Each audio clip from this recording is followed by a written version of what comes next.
Hello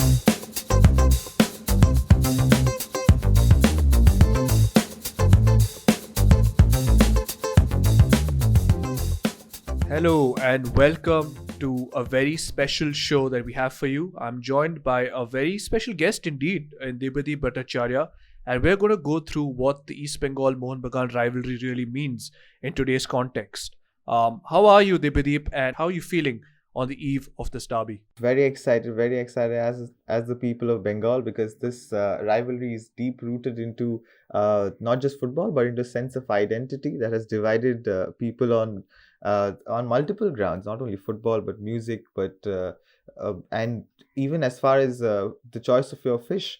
So I think this is a it is a matter of bragging rights for the people of Bengal, and they're extremely looking forward to it, because you walk down the streets of Kolkata right now, you'll see para clubs decorated in either Mohun Bagan colors or East Bengal colors. You'll see people talking about the game in their evening addas, and I think this is something that the people here have been looking forward to, because both the teams are in the ISL now, in the big stage, and in a way they are in their new avatars, so that brings a little different perspective to the match also. Of course, in the new avatars, because neither team has existed in this current form in the Indian Super League.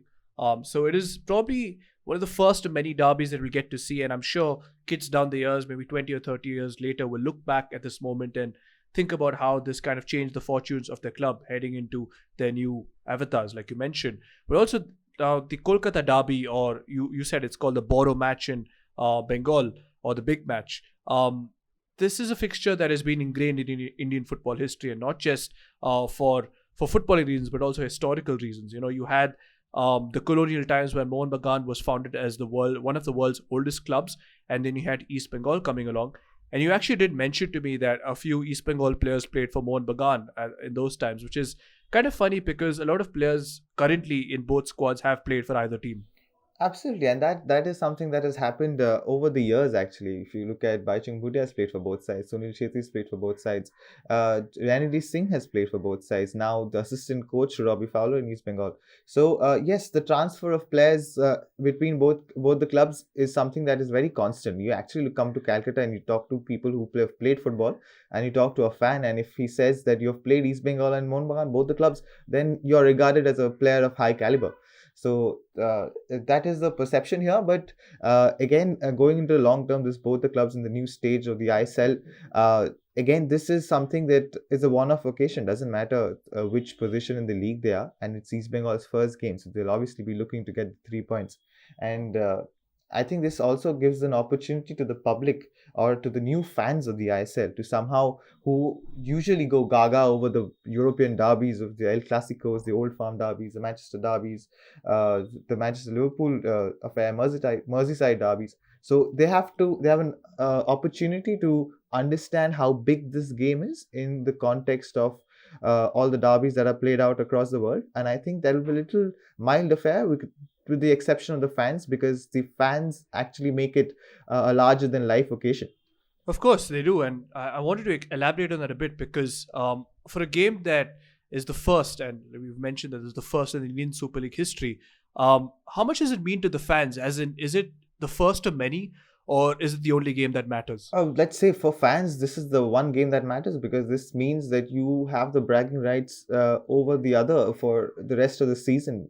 And I think emotions run extremely high, because if you look into the past, you'll see in one of the games when Mohun Bagan were beaten 5-0 convincingly by the East Bengal side. The famous centre backs Subrata Bhattacharya and Proshan Bhattacharya had to hide inside a boat overnight, because fans were on a lookout for them. uh, and even things like when Mohun Bagan got their revenge in a Federation Cup semi-final, beating East Bengal 5-2 or 5-3, if I'm not wrong. The roads outside the stadium were blocked for 2 hours because the fans were celebrating in numbers.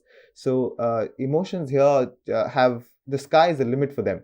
So, and this is an occasion which everybody wants to win. There's no reason why anybody would settle for anything less. Fascinating, isn't it? The amount of history and the amount of significance that this fixture has for so many lives.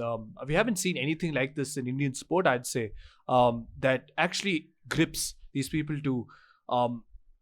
Their lives literally hinge on this one result, and I love the fact that that is the case because, like you've seen in many derbies in European football, the Merseyside derby, the Manchester derby, or the Istanbul derby, this is a game that is just more than a single game, and I think you've put it perfectly there.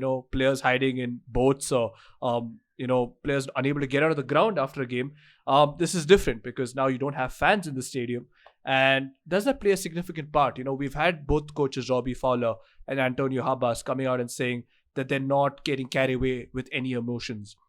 Where do you see that one playing out, and how long will it last until the first challenge goes flying in? I think that's exactly how it's going to be, or I hope that's how it's going to be, because I think a sense of pragmatism is what the coaches here are going to try and let their team feel. But you have players on both sides who have played the derby, who know what it means and who know how the atmosphere is. So they are going to bring that message to the teams, to their teammates, and I think the message is going to be very clear on what this means as an occasion. So I think yes, it might start off as a very cagey affair. It's very reluctant into flying into challenges, but there will be a tipping point, and after which we would see a derby played out like a derby, which is very fiery, which is full of rash tackles, which is full of a little bit of passion, which is there's a bit of fight in them. So I think that's how derbies are likely to be played, and that's how I'd hope this one also plays out. But yes, it's the first game for East Bengal.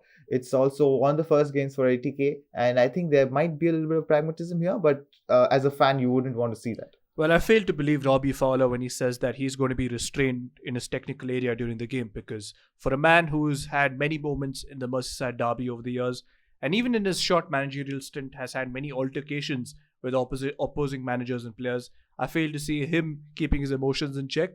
So be sure to watch the game. I'm sure it's going to be a fascinating watch for anyone. If you haven't watched Indian football ever in your life, this is the perfect time, I'd say, to get involved and not lose interest, because the league itself has been very exciting so far in week one. This is kind of the end of week one, showcasing exactly what this league is and how it's grown over the years. And we hope that you have a good experience watching the game, because I'm sure the people in Calcutta are either going to be happy or sad depending on the result. It's going to change their lives for the near future. So thank you, Dibyadeep, and I hope that you have good fun while watching the derby. And don't forget to subscribe to us on YouTube, Spotify, and all the other podcasting platforms to listen to our weekly ISL review that we have every Wednesday. So until then, it's goodbye from us.